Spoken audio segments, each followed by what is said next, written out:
Que o Gear 5 é a transformação mais extrapolada e incrível do Luffy, isso não é novidade pra ninguém. A cada capítulo que passa e episódio, vemos as formas como o Luffy luta e como isso é adaptado em animação. E ficamos ainda mais empolgados com quão criativa e poderosa a quinta marcha é. Mas tem dois segredos fortíssimos quando se trata do Nika, o Deus do Sol, e a influência disso dentro da aventura do Chapéu de Palha, e eu garanto que isso vai surpreender cada um de vocês. Mas antes de mais nada, sejam bem-vindos ao canal Supernovas, o canal favorito do Eiichiro Oda. Meu nome é Samuel e sejam bem-vindos a mais uma teoria. Se vocês gostam do nosso conteúdo, já deixem um like para nos ajudar a crescer aqui no YouTube e se inscrevam no canal caso ainda não sejam inscritos. E sem mais enrolação, vamos direto para esse vídeo.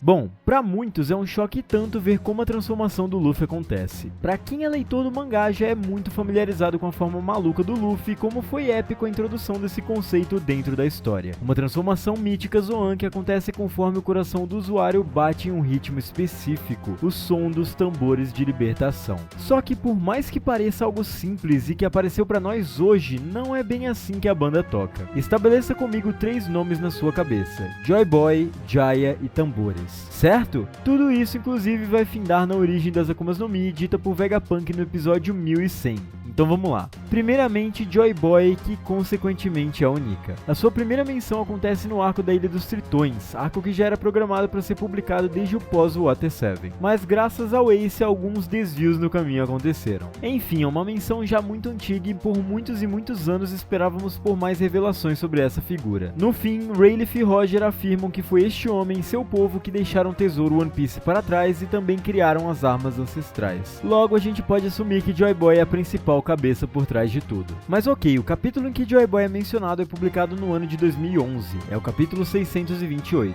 Agora vamos voltar ainda mais no tempo, na verdade um tempo muito desconhecido, mas fora das páginas do mangá. Você provavelmente já ouviu até nós falarmos disso, mas precisamos mencionar aqui porque fará muito mais sentido do que nunca. Existe um livro chamado A Enciclopédia das Coisas que Não Existem, e esse livro é responsável por fazer um compilado de todas as lendas passadas de boca a boca em todas as culturas do nosso mundo, todos os países e por aí vai. Isso independente de tempo. Acontece que alguns anos atrás, um leitor de One Piece lendo esse livro encontrou o nome Joy Boy. O garoto alegre é na verdade a lenda de um homem negro que personificava o instinto humano de alegria, o amor pela dança e pela música, como se ele fosse a representação viva desses sentimentos. Através da música belíssima e cativante dos seus tambores, ele curava todas as dores dos escravos que velejavam para serem vendidos pelo oeste do Caribe. Uma história forte que envolve escravidão, mas Joy Boy era aquele que os libertava de seus sofrimentos e dores. Bom, coincidentemente, Nika, ou Deus do Sol, é descrito exatamente assim no capítulo 1018, por Rusru, e posteriormente vemos isso no flashback de Kuma. Incrível, não é? Aparentemente desde 2011 o plano era fazer Luffy representar essas lendas dos mares, o que cabe bem para a personalidade do personagem. Só que o autor Eiichiro Oda encontrou uma relação muito maluca na nossa realidade. Esqueçam One Piece por um segundo, eu quero falar de história, de arqueologia. Dito essa lenda do Joy Boy, aparentemente o Oda parece ter encontrado em seus estudos de história uma correlação esquisita entre Joy Boy e uma ilha existente no nosso mundo, a ilha de Java, ou Jaya para os mais chegados. Ao oeste do Caribe existe um mar chamado Mar de Jaya, onde obviamente está a ilha Jaya. Essa ilha é cheia de culturas que inspiram One Piece, como o hinduísmo e o budismo. Ademais, além de ser uma das ilhas mais povoadas do mundo, esse lugar é símbolo da libertação, a independência da Indonésia, e isso aconteceu nas décadas de 30 e 40.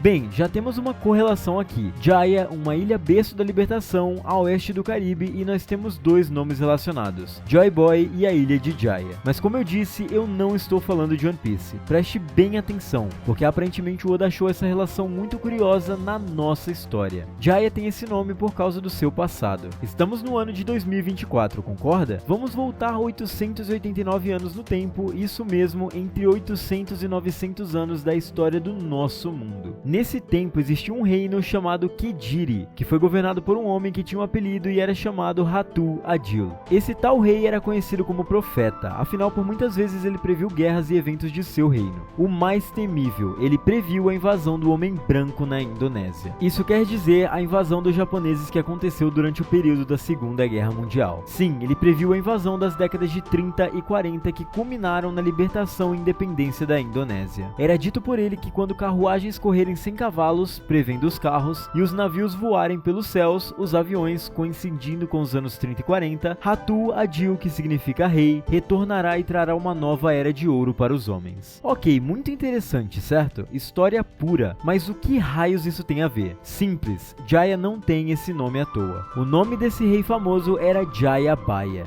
Jayabaya, que nome curioso. Se nós trocarmos o A pelo O, Joyoboyo. Estamos falando de um rei chamado Jayabaya que previu o retorno da liberdade de seu reino 800 a 900 anos depois da sua queda. É literalmente como se eu estivesse falando do enredo completo do mangá de One Piece, mas usando nomes diferentes e o melhor de tudo. Eu tô falando de história e de lendas do nosso mundo pra vocês, nada de dentro do mangá. Aparentemente o One Piece é totalmente inspirado na conexão estranha dessas histórias que o Oda encontrou enquanto estudava. Voltando para o mangá, aquela cultura de deuses, a primeira menção ao deus do sol acontece exatamente em Skypiea, a ilha que tem uma história profunda e ainda misteriosa com Jaya. Por exemplo, todos os capítulos e arcos que vamos vendo sempre vem aquela frase, isso já apareceu em Skypiea. Enel se parecendo com Imu, as estátuas que se parecem com Imu, Enel destruindo tudo igual Imu destruindo Lulúzia e por aí vai. Já mencionamos uma cena em que a cobra que era descendente do deus do sol, a cobra Kashigami, desperta com um sorriso Nika semelhante ao despertar do deus do sol verdadeiro em Wano. São muitas coisas. O que eu quero dizer aqui é que de fato Jaya, Joy Boy e o deus do sol são inspirados em histórias reais. Mas afinal de contas, o que isso tem a ver com a origem das Akumas no Mi? Como Joy Boy teria criado esse projeto e como isso explica o que Vegapunk disse sobre a origem das frutas? Vamos lá, existe uma teoria que ainda vamos trazer no canal que é algo que os leitores nunca notaram. Joy Boy e Nika são pessoas diferentes, mas não vamos falar dela agora. Quero que pensem no fato que Joy Boy é mencionado como uma pessoa verdadeira, que deixou o tesouro, que foi amigo de Zunisha, que escreveu a carta da Ilha dos Tritões e por aí vai. Ele de fato existiu. Mas Nika sempre é mencionado como uma lenda. O que entra em confusão é, embora o Deus do Sol seja uma lenda, Zunisha trata ele como Joy Boy e o robô ancestral teria despertado porque ouviu os sons dos tambores de Nika e pediu desculpas a Joy Boy. Isso diria pra nós que Joy Boy existiu e passou seus poderes ou a sua essência para uma fruta. E o Luffy que a possui, libertou seus poderes e o seu tambor, fazendo Zunisha e o robô, por exemplo, sentirem a presença da qual eles tinham tanta saudade, seu antigo companheiro Joy Boy. Ou seja, se o garoto alegre existiu e passou sua essência para a fruta, ao que tudo indica isso é possível de ser feito e pode dizer muito sobre as Akumas no Mi. E é aqui que a história que Vegapunk conta faz todo sentido. Os desejos das pessoas fizeram com que esses poderes passassem a existir. Nas palavras do cientista, de acordo com ele, os frutos surgem da esperança das pessoas, trazendo para a realidade o potencial de evolução humana que alguém desejou. Essa frase não é literal, e ao que tudo indica, Vegapunk usou essa metáfora para explicar que, na realidade, o desejo pelo avanço da humanidade fez os seres humanos criarem a ciência para as Akumas no Mi. E como os humanos usaram essa ciência, assim como ele próprio conseguiu reproduzir com a fruta do Momo, o mar, que é o dono de tudo, se voltou contra os usuários das frutas. As frutas são, na realidade, o fator de linhagem que é passado de uma pessoa ou algo para uma fruta, assim fazendo uma pessoa conseguir ter poderes ou se transformar em algo sobrenatural. Isso é evidente, pois o estudo do fator de linhagem, que é reproduzir um DNA em outro corpo ou coisa, foi o que fez as Smiles e a fruta do Momo existirem. E como todos nós sabemos, tudo que Vegapunk faz é reproduzir a tecnologia do século perdido, como o próprio já afirmou. Então, claramente, embora tenha sido usada uma frase que remete a algo sobrenatural, é muito possível e quase um fato que as Akumas no Mi foram feitas a partir puramente de ciência. Para que isso fique claro, veja, Vegapunk morava numa ilha que o mundo todo diz que está séculos à frente no futuro, a ilha de Egghead. Todavia, porém, entretanto, aprendemos que tudo que existe de tecnologia e até mesmo o próprio sonho do cientista cabeçudo é alcançar tudo que existia no século perdido, sendo mais claro para o Vegapunk o desejo de recriar a tal energia de todas as coisas que existiu naquela época e que faz o robô ancestral funcionar, por exemplo. Ok, mas a ponte entre Vegapunk e o Reino Antigo é mais profunda. Novamente, precisamos usar algo que já falamos de referência. Vamos traçar isso como se estivesse falando de uma invenção. Vegapunk nasce numa ilha chamada Karakuri, posteriormente Frank foi até lá no time skip. Karakuri tinha um cientista que fazia robôs autômatos aqui na Terra. Enel, de Skypiea, Jaya e por aí vai, mais uma vez a ligação histórica, encontrou esse mesmo padrão de robôs adormecidos na Lua. Já na Lua, vimos que povos com asas, Shandorians, Lunarians, Bilkans e Skypians são originalmente de lá. E veja só, eles criaram a tecnologia que existe em Karakuri, terra onde nasceu Vegapunk. Entendem o que eu quero dizer? PX, por exemplo, são reproduções descrições de tecnologias dos povos com asas. Isso remete ao século perdido. Mas calma, nós vamos chegar nas Akumas no Mi. Historicamente falando, Lunarianos eram os verdadeiros moradores de Mary Joa, como dito por Barba Branca, o que coincide com as falas de Doflamingo sobre os Tenryubitos mudarem-se para Mary Joa no pós-guerra de 900 anos atrás. Bom, mas se eles eram um povo que também fazia parte do século perdido, nós precisamos falar de algo importante: as suas habilidades. Veja só, eles são de uma raça que possuem poderes especiais independentemente de Akumas no Mi. O mesmo acontece com o poder misterioso dos bucaneiros, a exemplo do Kuma, onde Vegapunk ficou se perguntando se isso era o tal poder que eles possuem. Note, existem diversas raças no mundo, mas nem todas têm poderes especiais. E os que têm são envolvidos diretamente com a ciência e com toda a ciência existente no mundo de One Piece. Dito isso, o envolvimento deles com a criação dos Akumas no Mi é óbvio. Isso no quesito de fator de linhagem, que é passar habilidades especiais e características para outra coisa ou ser. Agora vamos aos Gorosei. Os Gorosei não parecem ser usuários de Akumas no Mi, principalmente pelo ódio que eles têm a usuários das frutas. Guarde muito bem essa afirmação.